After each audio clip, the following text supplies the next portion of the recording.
रियो के चेहरे से हटेगा पर्दा। नियति और रियो मिलकर शांति निकेतन के खिलाफ चाल चल रहे हैं। जी हाँ दोस्तों, क्योंकि सास भी कभी बहू थी का आने वाला ट्विस्ट बहुत ही जबरदस्त और धमाकेदार होने वाला है। आने वाली कहानी में आपको देखने को मिलेगा कि रियो अब फाइनली अपना असली चेहरा दिखाता हुआ नजर आएगा। यहाँ पर रियो जिस तरीके से भोले बनने का ड्रामा कर रहा है और ये दिखा रहा है कि वह कितना अच्छा और वेल मैनर्ड है, लेकिन ऐसा बिल्कुल नहीं है। अब उसका असली चेहरा सामने आएगा, जिसे देखकर आप भी हैरान रह जाएंगे। आखिरकार वह अंश का ही बेटा है और अंश ने जिस तरीके से नंदिनी के साथ गलत हरकतें की थीं, उसे टॉर्चर किया था, परेशान किया था।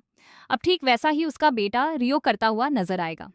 अंश, जो कि तुलसी का बेटा था और अब इस दुनिया में नहीं है, उसका बेटा रियो वही हरकतें दोहराने वाला है। जहां एक तरफ पार्थ वैष्णवी से प्यार करता है, वहीं वैष्णवी भी पार्थ से प्यार करती है। लेकिन वैष्णवी की शादी पार्थ से नहीं होगी, बल्कि उसकी शादी रियो से होने वाली है। और ये सब कुछ तुलसी की वजह से होगा। पार्थ की जिंदगी भी तुलसी की वजह से बर्बाद हो जाएगी। अब रियो ये कहता हुआ नजर आएगा कि वह सिर्फ अपना बदला लेने आया है और अपना बदला लेकर ही रहेगा। यहाँ पर नियति पहले ही रियो को बता चुकी है कि उसके पिता का कातिल कोई और नहीं बल्कि तुलसी है। अगर उसे बदला लेना है तो उसे शांति निकेतन में घुसना ही होगा। जिस तरह से तुलसी ड्रामा करती है, अब वही ड्रामा रियो उसके सामने करने वाला है।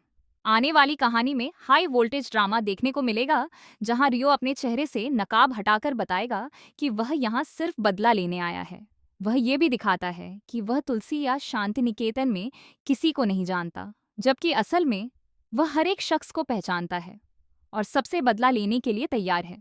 इस पूरे खेल की असली मास्टरमाइंड नियति है, जो रियो से ये सब कर रही है। जब रियो का असली चेहरा सामने आएगा तो तुलसी के होश उड़ जाएंगे। उसने सोचा था कि वह रियो को उसका हक दिलवाएगी और उसे इस घर में लेकर आएगी, लेकिन अब यह सब बहुत मुश्किल हो चुका है। रियो इस घर में सदस्य बनने के लिए नहीं, बल्कि इसे बर्बाद करने के इरादे से आया है।